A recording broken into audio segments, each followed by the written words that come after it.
جس رات صاحب نے مجھے بد کردار سمجھ کر میرا فیصلہ سنا دیا تھا، اس رات اگر ایک بے جان تندور مجھے سچ نہ بتاتا تو شاید میں بھی ان 5 عورتوں کی طرح ہمیشہ کے لیے گم ہو جاتی، جن کا نام تک دنیا سے مٹا دیا گیا تھا۔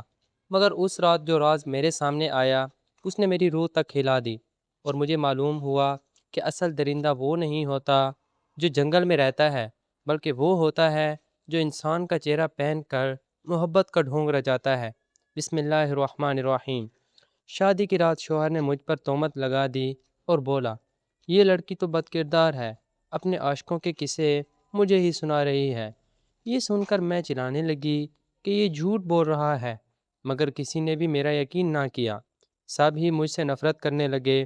اچانک تندور میرے کان میں آ کر بولا، بھاگی بھاگی اب تک 5 بیویوں کے ساتھ ایسا ہی کر چکے ہیں، اور صبح ہی ہوتے ہی ان کو غائب کر دیتے ہیں، اور پھر مشہور کرتے ہیں کہ وہ اپنے عاشق کے ساتھ بھاگ گئی ہے۔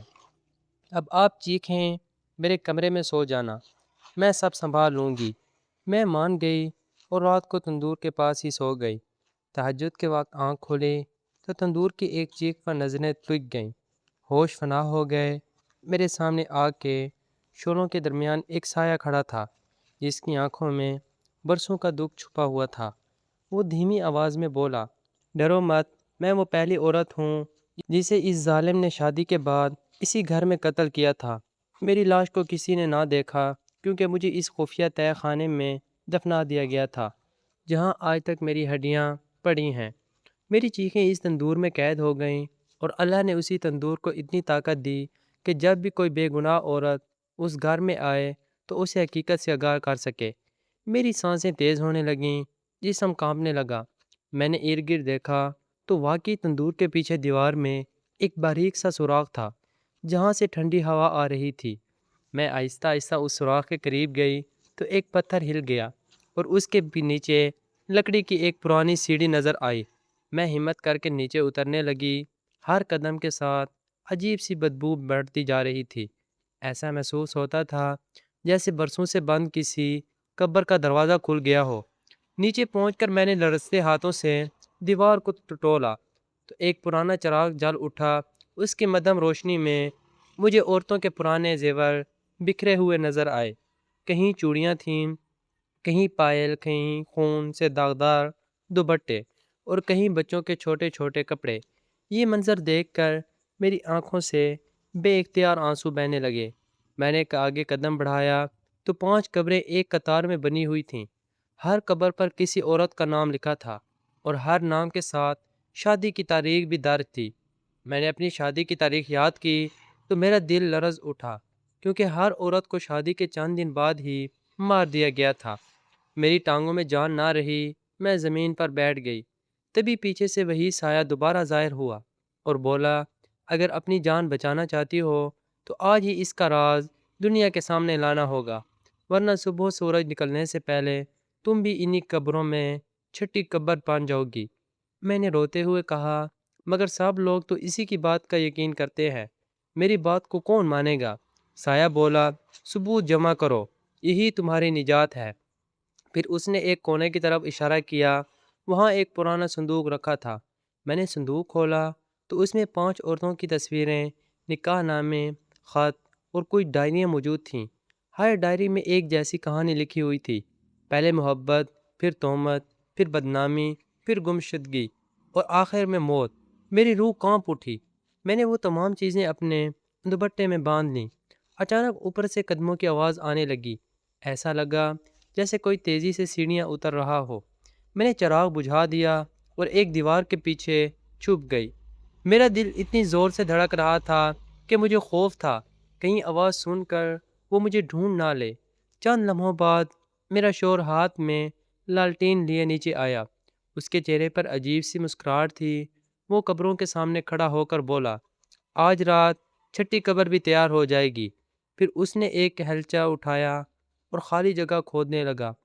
میری آنکھوں کے سامنے اندھیرا چھا گیا، اور مجھے یقین ہو گیا کہ اگر آج اللہ نے میری مدد نہ کی تو صبح سے پہلے میری زندگی ختم ہو جائے گی۔ میں دیوار کے پیچھے دبکی ہوئی سانس رو کر کھڑی رہی۔ اور دل ہی دل میں اللہ سے مدد مانگتی رہی۔ میرا شور ہیلچا جلاتے رہا اور ہر وار کے ساتھ ہنستا جاتا تھا، جیسے کسی نے جان مٹی کو نہیں بلکہ کسی انسان کی امیدوں کو دفن کر رہا ہو۔ کچھ دیر بعد اس نے کھودنا بند کیا اور ایک تھیلی کھولی جس میں سفید کفن رکھا تھا۔ وہ اسے دیکھ کر مسکرایا اور بولا، آج رات بھی سب کچھ پہلے کی طرح ہوگا۔ صبح لوگ یہی کہیں گے کہ دلہن اپنے عاشق کے ساتھ بھاگ گئی اور میری عزت بچ جائے گی۔ اس کی بات سن کر میرا خون کھول اٹھا، مگر میں نے خود پر قابو رکھا کیونکہ اب جلد بازی میری موت کا سبب بن سکتی تھی۔ وہ واپس اوپر چلا گیا تو میں نے جلدی سے صندوق سے تمام ڈائریاں، نکاح نامے اور زیورات اپنے ساتھ لیے، پھر سیڑھیاں چڑھ کر تندور کے پاس آئی۔ تندور نے دھیمی آواز میں کہا، ابھی گھر سے باہر نہ جانا، دروازے پر اس کے آدمی پہرا دے رہے ہیں۔ صبح اذان سے کچھ پہلے وہ سب سو جائیں گے، تب تم پچھلے راستے سے نکل جانا۔ میں خاموشی سے ایک کونے میں بیٹھ گئی اور پوری رات جاگتی رہی۔ ہر لمحہ ایسا محسوس ہوتا تھا جیسے کوئی دروازہ کھول کر اندر آ جائے گا۔ رات بہت بھاری تھی، مگر آخر کار اذان سے پہلے گھر میں مکمل خاموشی چھا گئی۔ میں نے آہستہ سے پچھلا دروازہ کھولا اور اندھیرے میں نکل گئی۔ میرے قدم کانپ رہے تھے، لیکن دل میں صرف ایک ہی ارادہ تھا کہ آج ان معصوم عورتوں کا انصاف دلانا ہے۔ میں سیدھی گاؤں کی مسجد پہنچی، جہاں امام صاحب تہجد کے بعد قرآن پڑھ رہے تھے۔ میں ان کے قدموں میں گر کر رونے لگی۔ پہلے تو انہوں نے میری بات پر یقین نہ کیا، مگر جب میں نے ڈائریاں، نکاح نامے، تصویریں اور زیورات ان کے سامنے رکھے تو ان کے چہرے کا رنگ بدل گیا۔ انہوں نے فوراً چند معتبر لوگوں کو بلایا۔ سب نے ایک ایک چیز دیکھی تو حیرت سے ایک دوسرے کا منہ دیکھنے لگے۔ پھر سب میرے ساتھ اس گھر کی طرف روانہ ہوئے۔ ادھر میرے شوہر نے جب میرے کمرے کو خالی دیکھا تو وہ چیخنے لگا اور سارے گھر والوں سے کہنے لگا، دیکھا، میں نے کہتا تھا نا، یہ اپنے عاشق کے ساتھ بھاگ جائے گی۔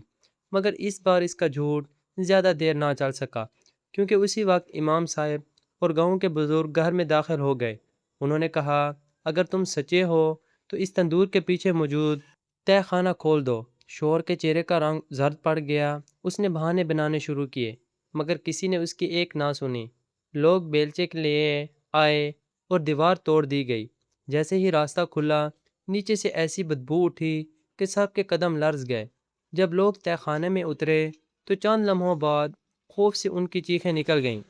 5 قبریں سب کے سامنے تھیں، ان کے ساتھ عورتوں کے کپڑے، زیورات اور وہ تمام نشانیاں موجود تھیں جنہیں دیکھ کر ہر شخص سمجھ گیا کہ برسوں سے کتنی بے گناہ عورتوں کو خاموشی سے مار کر دفن کیا جاتا تھا۔ میرے شوہر نے بھاگنے کی کوشش کی، مگر لوگوں نے اسے پکڑ لیا۔ اس کی ماں باپ اور بھائیوں کے چہرے بھی فاق ہو گئے، کیونکہ وہ بھی اس خوفناک راز سے واقف تھے، مگر عزت کے نام پر خاموش رہے تھے۔ اب گاؤں کے ہر شخص کی آنکھوں میں غصہ تھا اور ہر زبان پر ایک ہی بات تھی کہ آج ظلم کا پردہ چاک ہو چکا ہے۔ مگر مجھے اس وقت بھی یوں محسوس ہو رہا تھا جیسے کہانی ابھی ختم نہیں ہوئی، بلکہ اصل راز ابھی باقی ہے، کیونکہ تندور کی آواز ایک بار پھر میرے کانوں میں گونجی اور اس نے کہا، ابھی سب سے بڑا راز سامنے آنا باقی ہے، اور اگر وہ راز نہ کھلا تو یہ ظلم کبھی ختم نہیں ہوگا۔ میں حیرت سے تندور کی آواز سنتی رہی۔ تندور نے کہا، تہ خانے کے آخری کونے میں وہ راز دفن ہے جو سب کچھ بدل دے گا۔ میں امام صاحب اور چند بزرگوں کے ساتھ وہاں پہنچی تو مٹی کے نیچے ایک لوہے کا صندوق ملا، جس میں زیورات، زمینوں کے کاغذات، سونا چاندی اور ایک پرانی ڈائری موجود تھی۔ ڈائری سے معلوم ہوا کہ میرا شوہر عورتوں سے شادی کر کے ان پر جھوٹا الزام لگاتا، پھر انہیں قتل کر کے ان کی جائیداد ہتھیا لیتا تھا، اور اگلی باری میری تھی۔ یہ حقیقت سامنے آتے ہی گاؤں والوں کو اپنی غلطی کا احساس ہوا۔ مجرم کو قانون کے حوالے کر دیا گیا اور اسے سخت سزا ملی۔ اس لمحے تندور سے روشنی بلند ہوئی اور یوں لگا جیسے 5ویں مظلوم عورتوں کو انصاف مل گیا ہو۔ آخر کار وہ ظلم والا گھر یتیم بچوں اور بے سہارا عورتوں کی پناہ گاہ بن گیا، اور سب نے سیکھ لیا کہ جھوٹ وقتی طور پر جیت سکتا ہے، مگر سچ ایک نہ ایک دن ضرور سامنے آتا ہے۔